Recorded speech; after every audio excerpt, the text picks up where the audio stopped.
right, whatever. Hey, good morning. It is I, your host, Pogo Kiddo, with yet another episode of Redstone Lapis Lazuli. Hello, hello, hi. It is I, your host.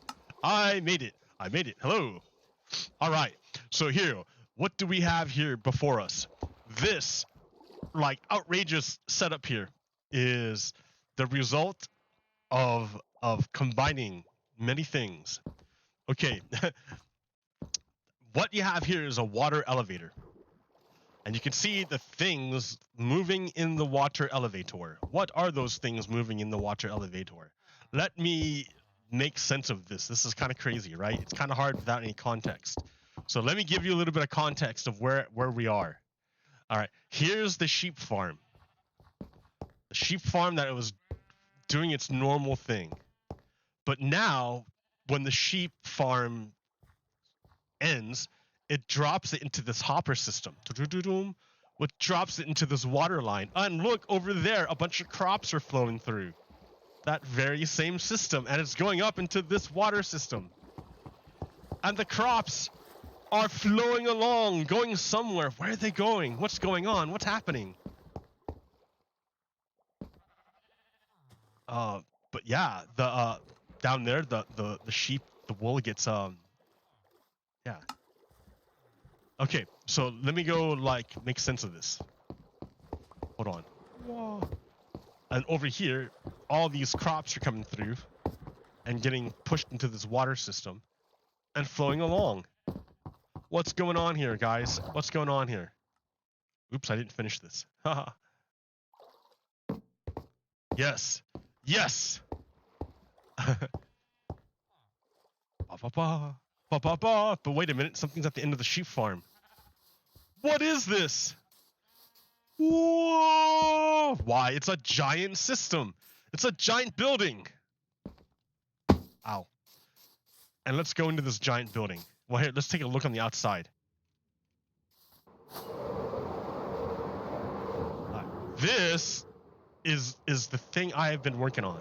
Okay, now it's a little bit cheating here, right? I'm going to tell you a little story of how I accidentally cheated.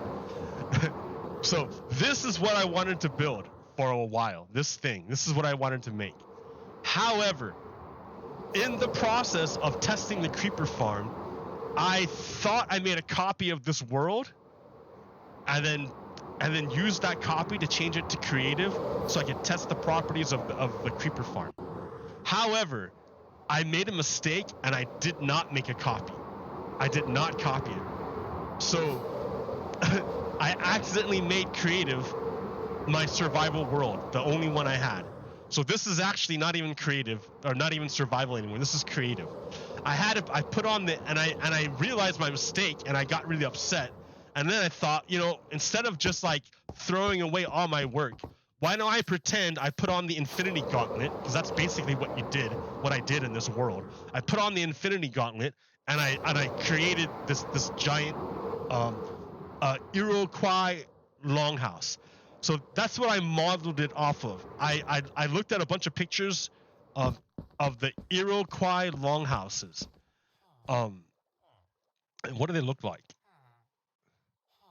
So the Iroquois longhouses have this little thing in the front to before the entrance, and then it has a rounded roof with supports along the inside. So I thought, that's pretty cool. I can try to do something like that. And then here's another example of how there's a little structure in front of the door to I don't know, block the wind or something. And then the roof on top is rounded. It's not the square triangle that I'm used to that you can make, but it's a rounded roof. And that makes it really, really hard to create in Minecraft. Again, here's another example. Oh, wait a minute. That didn't work out. Open with infrared view. Here's another example of that rounded roof, and then there's that structure in the front before you go into the building. So I tried to do something similar here. You know what? Here, why don't I just play in creative? Because this is what this is now.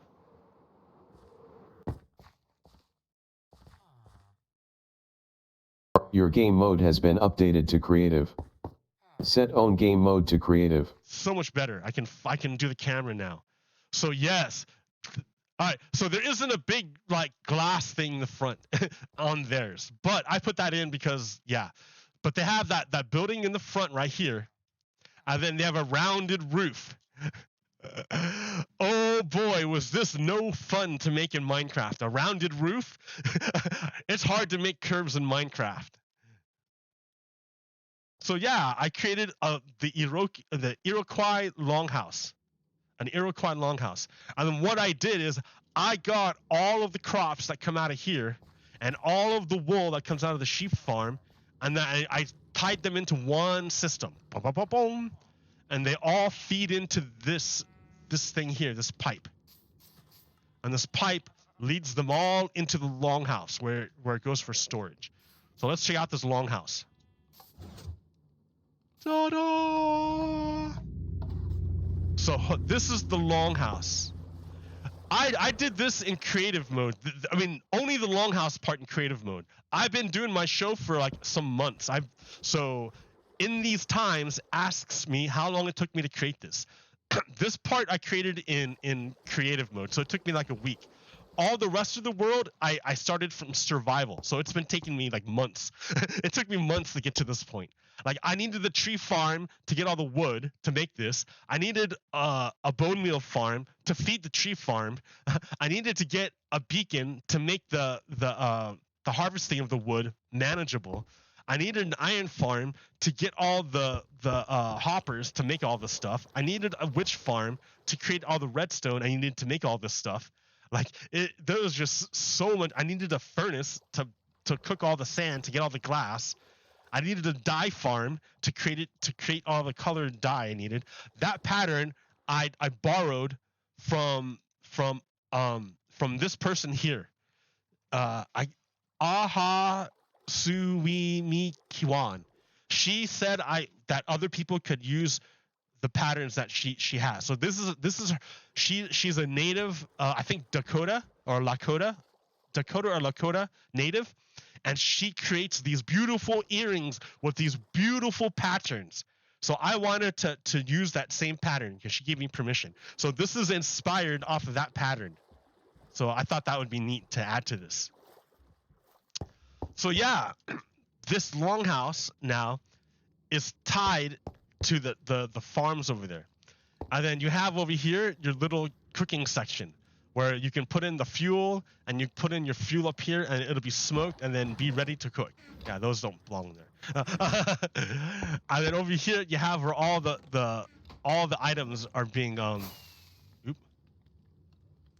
the items are being sorted.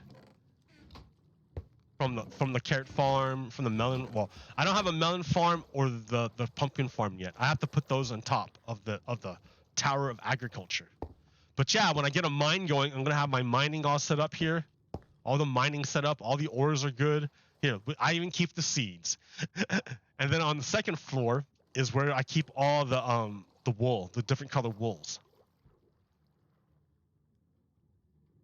And then this used to be for the extra, but then I found out it's better just to cycle everything through. So if it doesn't get picked up by the hoppers, I just have it fall back into the system to be cycled through again. Because nothing's going to fall into the system that doesn't belong. So, and a lot of times because the system is in a different chunk than the rest of the agriculture stuff, sometimes the item sorter doesn't pick it up. So it'll fly through a few times, cycle through a few times before all the item sorters pick up everything. But it does eventually. So it's a pretty clean system. So it's beautiful. It's a beautiful system. And then over here, you have your nether portal. Lol. Farm animals. Oh. And then that takes you over here to this takes you to the iron farm. And then in between, you have your capitalist, dirty capitalist pig. Dirty capitalist pig. And we can give him gold, and he'll give us stuff. And then you save it, and then all that gold goes into all the stuff that he gives us goes into the system here. And if it's something I don't want, I throw it away in the trash. Yay. Okay, but where do we get the gold to pay the capitalist. That comes from over here, from the gold farm.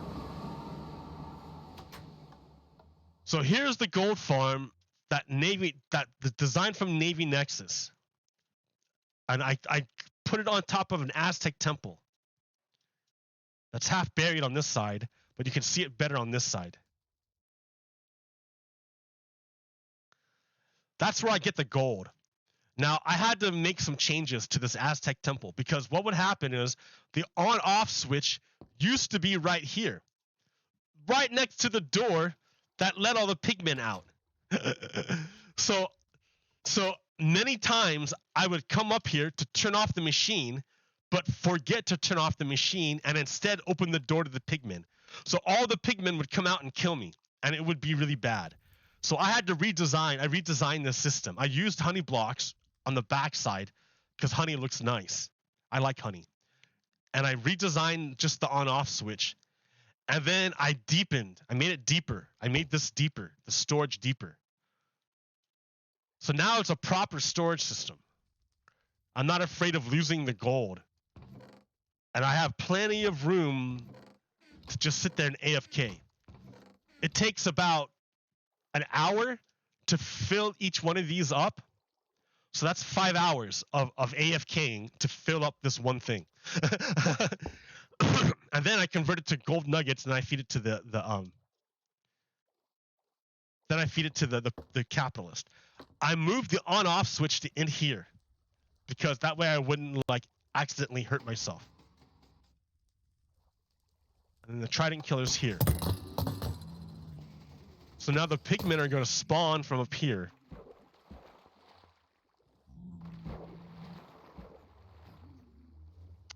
And they're going to go down the water chute. They get pushed down the water chute. And there's a lot of pigmen, right? Just a lot of pigmen. And they all fall down here to be one-hit kills. And then they're killed by the trident killer. And then the swords are sent to the lava. Everything else is put into this hover minecart, which puts into the system. Spits it out here into this water stream where the rotten flesh is sorted out and put into the trash right here, and the gold nuggets are all kept. So this is a fantastic machine designed by Navy Nexus. I modified a bunch of his stuff to be compatible, but yeah, it works out really great. That's where I get the gold. So you take the bad and you transform it into good. That's the whole point of this machine. You take the bad, you get rid of the bad, and you keep the good. You get rid of the swords, the war, and you keep the good. So yeah, it's excellent. Then I have this giant creeper farm, this fantastic creeper farm. What's that say? That says defund the police. Why do I want to defund the police? Because it's objective reality that the police murder Black Americans at a far greater rate than anyone else. Moreover, they're not even supposed to be murdering people. The police aren't supposed to be murdering people. That's not their job. They're not the jury. They're not the judge. They're not the executioner. The police ought not to be murdering anyone. So the only way we can get the police to not murder people is to take away their money. We tried giving them more police. That didn't work.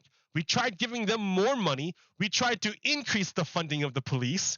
That didn't work. That just killed more people. So the only way we are going to get the police to not kill Black people is to defund the police.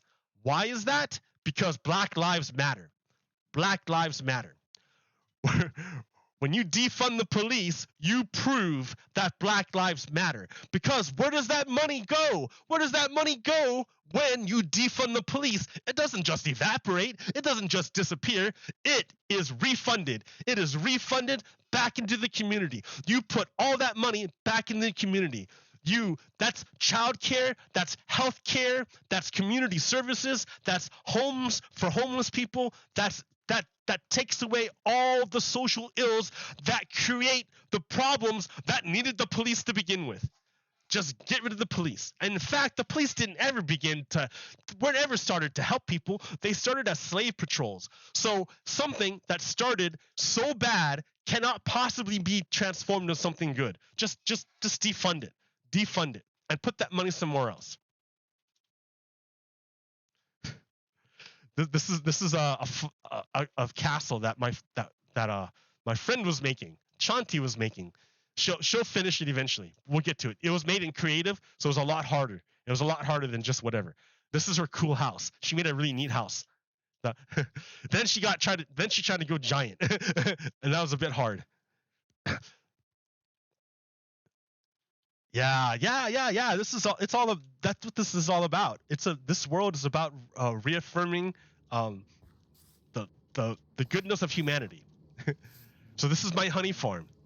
Like, this design is from Silent Whisper. They don't work right now because it's daytime or it's nighttime. But when the sun rises, all the bees will come out and they'll mate, or they'll play with the flowers, the pink and blue flowers, and they'll make honey, and it'll be great. And then that honey goes under here into my honey collection system, where I can turn it into honey blocks. Yeah, thank you. Yeah. Oh, dude, I can show you all my stuff. This is my tower of agriculture. Every layer is a different villager harvesting different crops. And then all these crops go into the system. They go inside there, where they get routed with the Rainbow Sheep Farm into the Longhouse. So it's a giant system. Yeah, it's all one great system. Da-da-da. So yeah, thank you. Yeah. And then of course, gotta support Ukraine. Support Ukraine in its defense of the Russian invasion. That's important. Ukraine is on the front of the fascist invasion from Russia. So we need to help Ukrainians defend themselves. And I think the best way to help Ukrainians defend themselves is to end the war as soon as possible by giving them everything they need to defend themselves. Don't dilly-dally, don't delay, just give them what they need to defend themselves. All right, so yeah, here's my iron farm. Whoa, the iron farm. Silent Whisper design again. This is a sugarcane farm that's designed by Navy Nexus. It's really good. This one works really good. There's so many good things I have up here. Tree farm, Silent Whisper design, made in creative mode. Man, it was hard. The bone meal farm, Silent Whisper design. This thing is amazing. Watch how this thing works. Here, take off so you can see what's going on.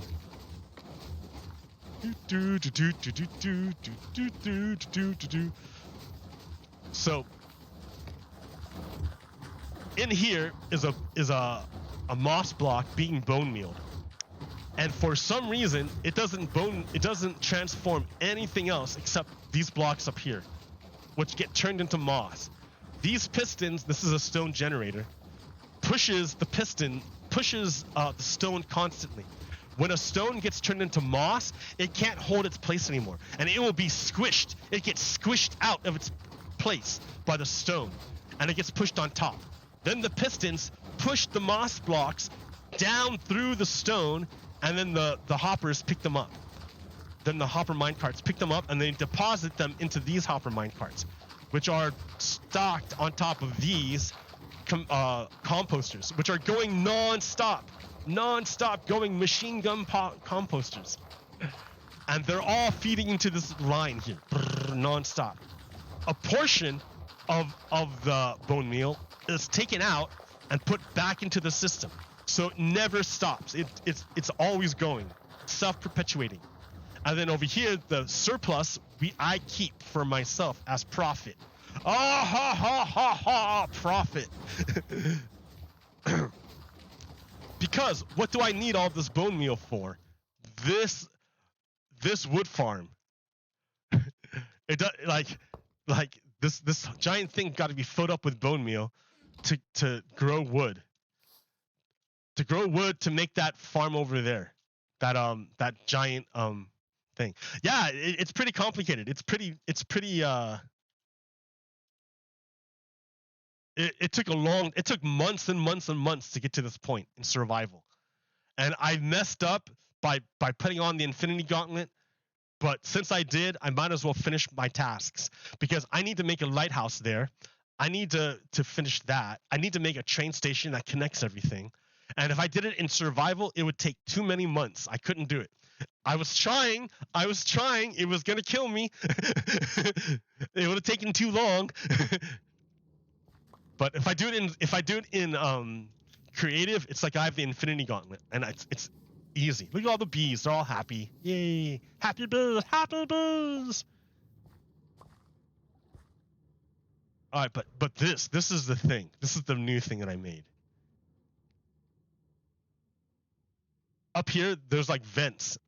You can open up the vents, so that the smoke comes out, and fresh air can come in. And then, of course, your lightning rods, because lightning will burn down everything.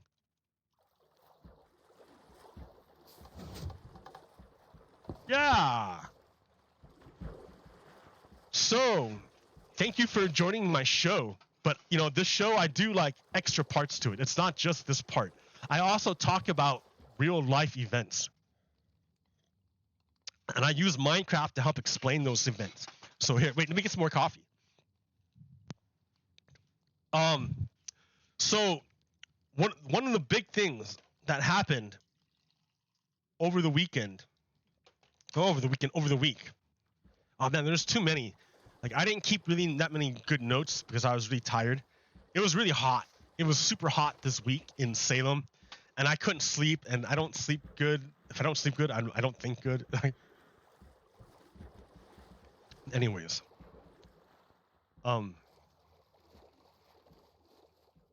yeah. What do we got here?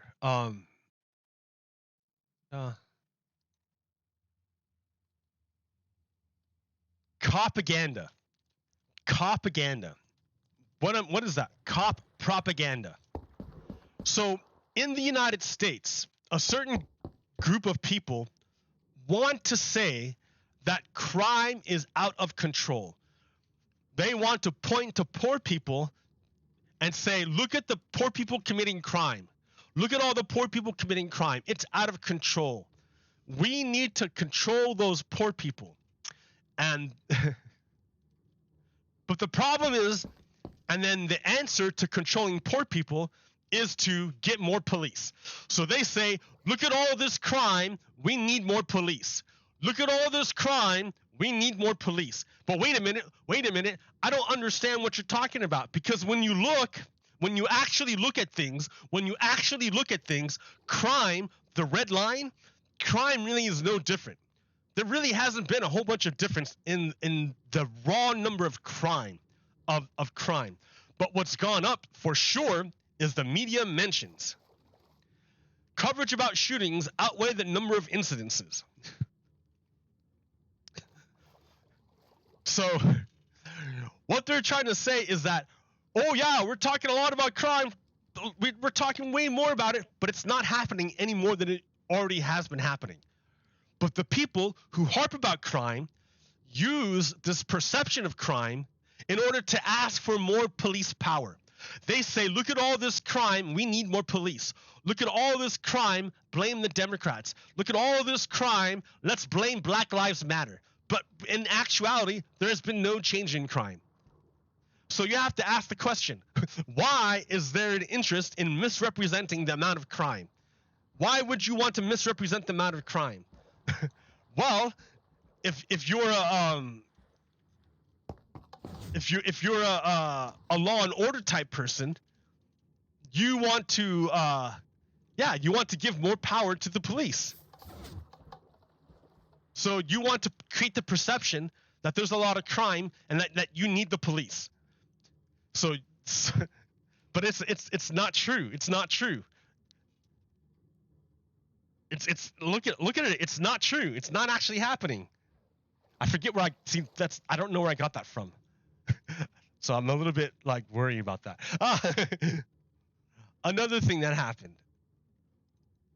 Okay. In Spain. Here, look at this guy. Look at this guy. That's monkeypox, guys. That's everyone. That's monkeypox. That is monkeypox. Look how close he is. Look at, he's in a room with a whole bunch of people and he's got monkeypox. Imagine if this was smallpox or chickenpox. There'd be no way everyone would be freaking out. Why is no one freaking out about a guy who's obviously diseased, like who's got who's obviously got monkeypox? Why is no one freaking out? Because in Spain, doctors tell of spotting this monkeypox infected on the underground train and telling them to isolate immediately. They responded saying they don't have to, as their doctor told them that, and that monkeypox is gay only. So somehow, somewhere people got the idea that monkeypox is only a gay disease. No. That's not true. That is not true. You know what else? What else was thought of as a gay disease? AIDS. People thought AIDS were a gay disease too and ignored it. And then what happened?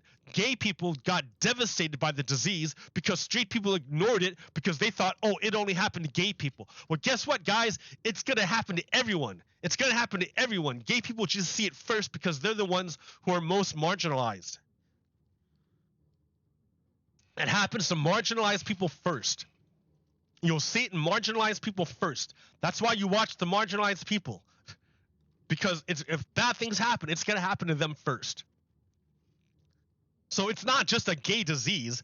It might happen to gay men first. They might be the first ones to see it because they're looking for stuff like that. But that doesn't mean it's only a gay disease. They're just the first ones to see it. That's all. That's all.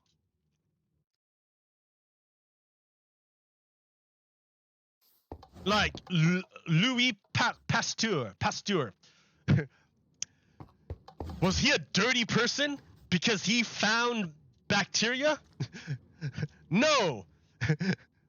Pasteurization, no, he just found it. It doesn't mean that he's the one.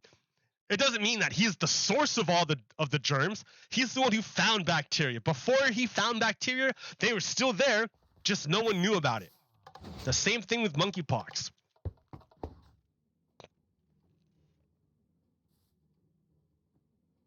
Yeah, it's hard. That's the problem, right? Donald Trump, I believe, kind of messed that up.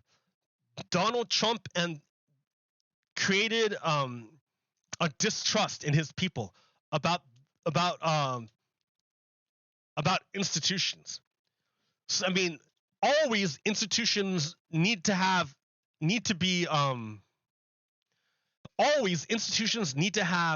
checks on them. You always have to have checks on them to make sure that they don't go astray. So you don't just let institutions go run rampant. You have checks on them. But at the same time, they work. An institution is nothing more than a machine made out of memes and humans and laws based on reason. That's the whole thing. It's a program. You write down the program and you write down what you want your results to be, and then other people read what you've written and then try to make a government agency that fulfills these obligations. So you should be trusting, you need to trust objective sources in science. But yeah, nowadays with Donald Trump casting doubt on everything, no one wants to trust science anymore.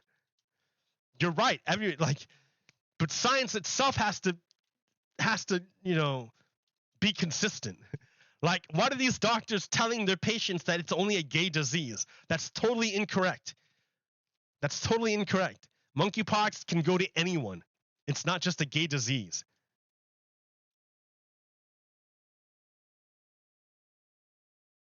So yeah, so be careful, everyone.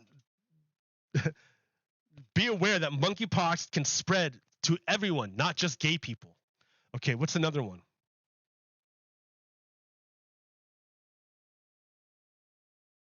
All right. So this is a cartoon by this person here from counterpoint.com. Okay. So here's Uncle Sam. He's being eaten up by inflation.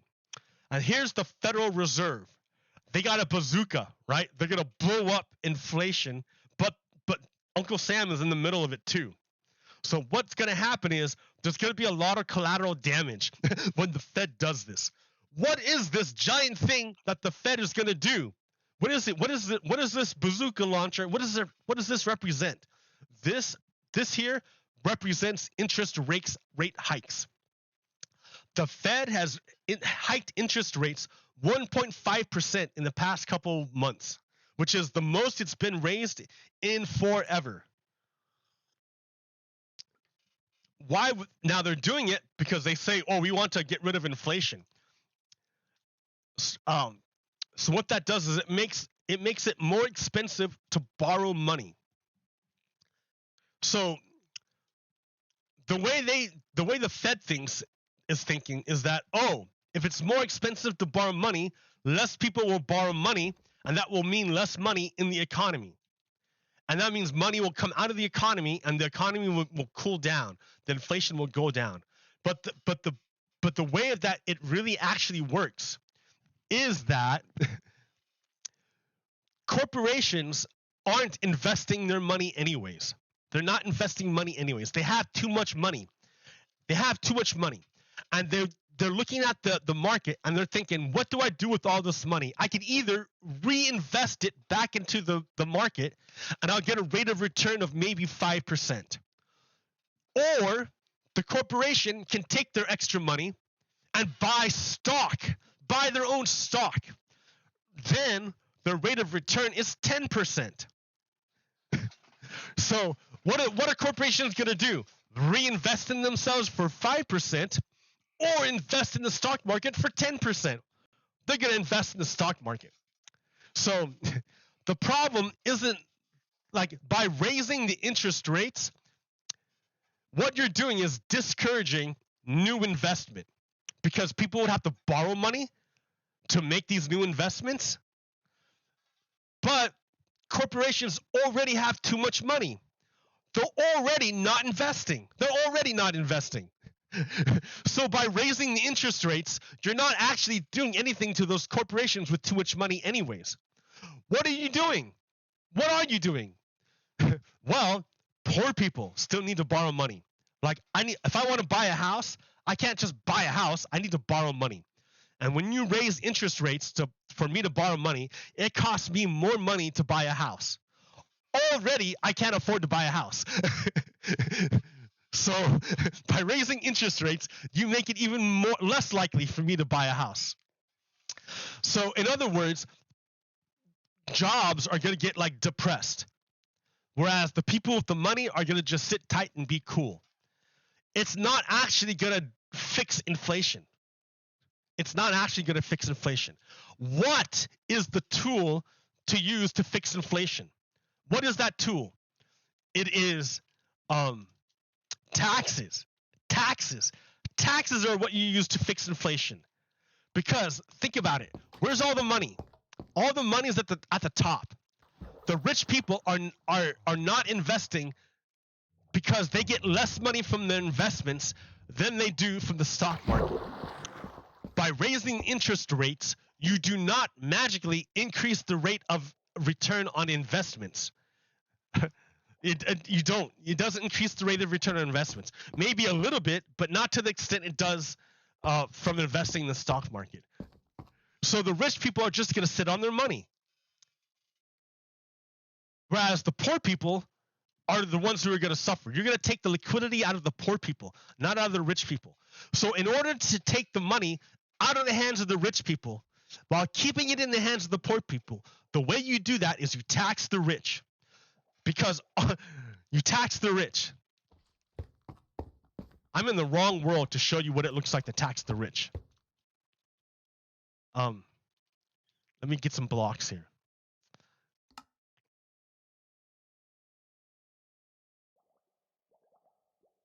Yeah, I didn't set this up correctly I didn't plan on doing this tax the rich thing.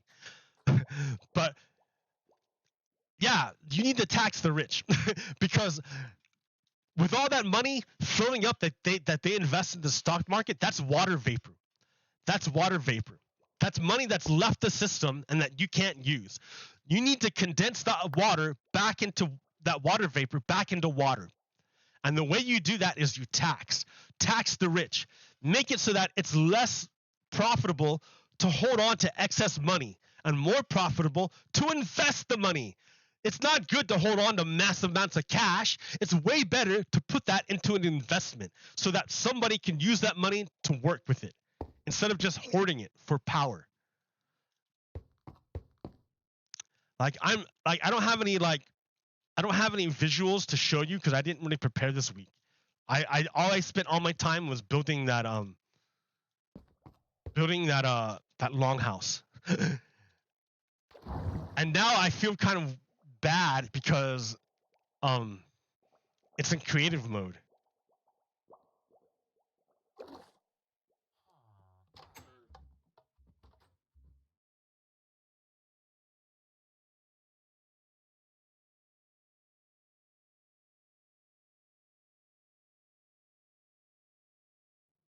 Although, you know, if it wasn't creative mode, I wouldn't have finished this. There's no way I would have finished this. This thing was huge. It took me forever in creative mode to do it. In creative, it took me forever. I couldn't imagine doing this in survival. It would take me like years. Or I'd need to get help. I would need help if I were to do this with more people. Okay. So there's a war in Ukraine going on right now because Russia invaded. So what we need to happen... Oh, wait a minute.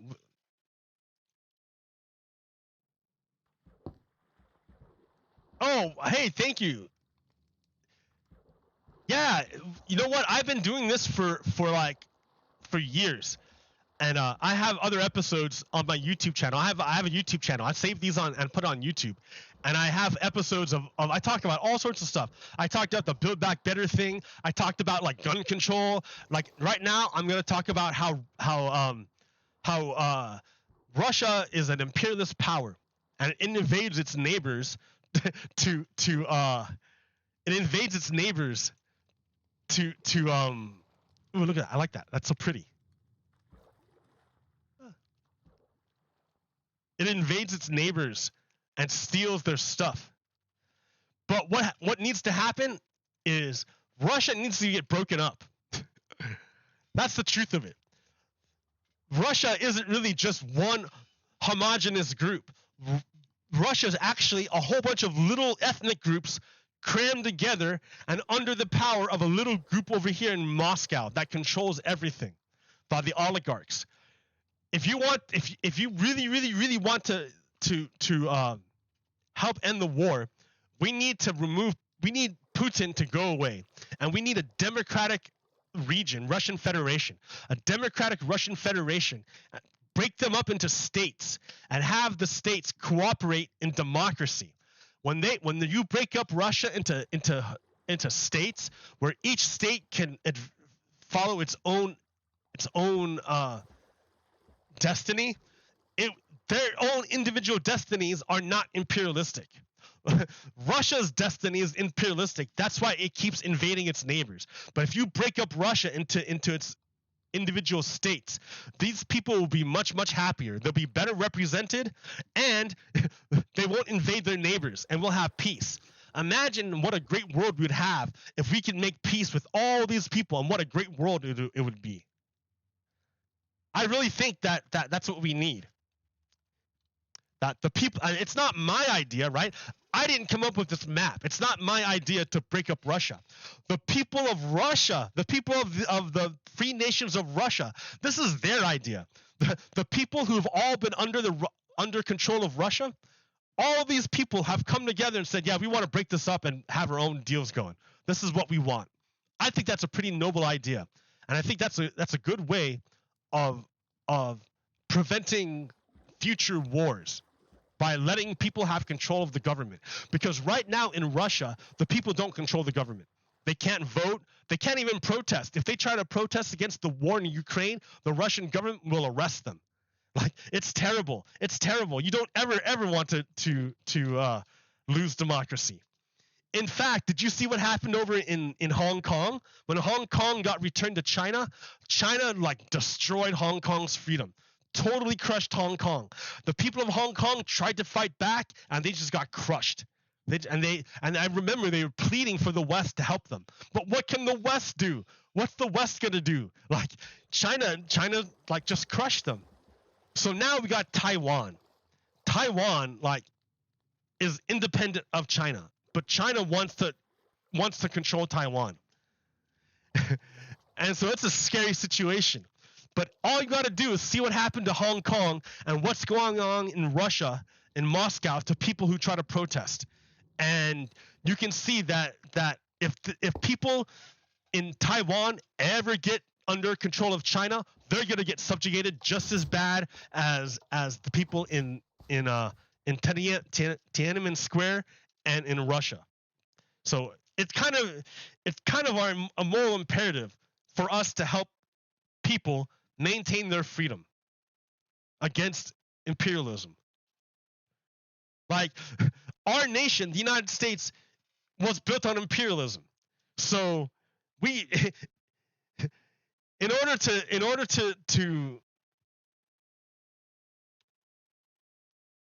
to recognize the moral badness, the moral evil of imperialism, we have to recognize our own history and then work to make a future where imperialism doesn't happen anymore. Because that's the only way the United States can be free of its original sin, which is slavery and genocide. The original sin of the United States is slavery and genocide.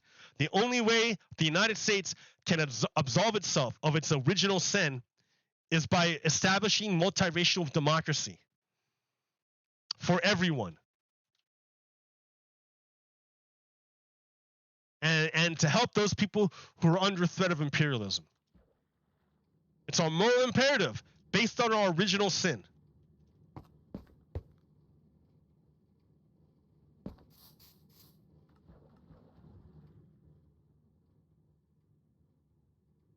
All right, what else do I got here?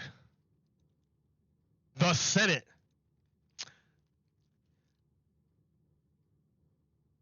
This is Nate Silver. Nate Silver, okay, but he makes a good point right here. This is a good point.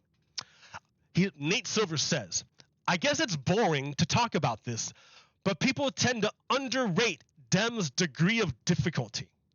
When the Senate conveys such a large advantage to rural voters, and one party does much better with those voters, the other party is going to have trouble having a functional majority. So what is he talking about?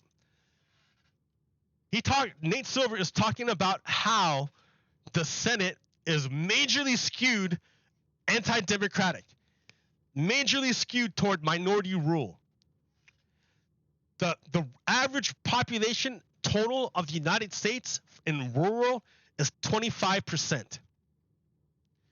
You take the entire United States, and there's 25% of the population lives in a rural area. If you take any one state, the average population of the state, 35%, 1/3 of that state lives in the rural population, and the rest live in some kind of small town or city. But in the Senate, it doesn't show you. It doesn't show you. But, damn it. Rural populations in the Senate have outsized control. That's why Joe Manchin, with his one vote and representing like 20 million people, can override the will of the entire Democratic Party, something like 200 million people.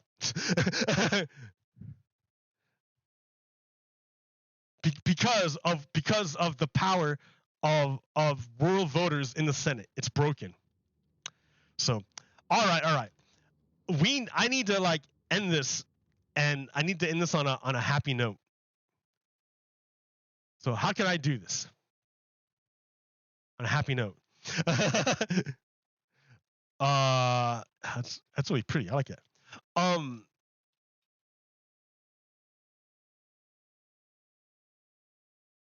Yeah, I don't know. I think the House just banned assault rifles. I think that's a good step. I think banning the assault rifles is a great step, because it's the last time we banned assault rifles, it really reduced our mass shootings. So this is when we had an assault rifle ban up to this point in 2003, 2004. After this, George Bush and the Republicans let the assault rifles back into American society. And then our mass shootings exploded. So the House just passed another ban on assault rifles. So let's hope the Senate can do something with this and ban assault rifles again, because these mass shootings are a manifestation of white supremacy. So that the House banned assault rifles again, that's good news. That's good news. Let's encourage the Senate to keep the good news going. What other news? Donald Trump is going to prison. More of his crimes are being exposed. Secret Service was corrupt. They deleted texts that would implicate them in the coup.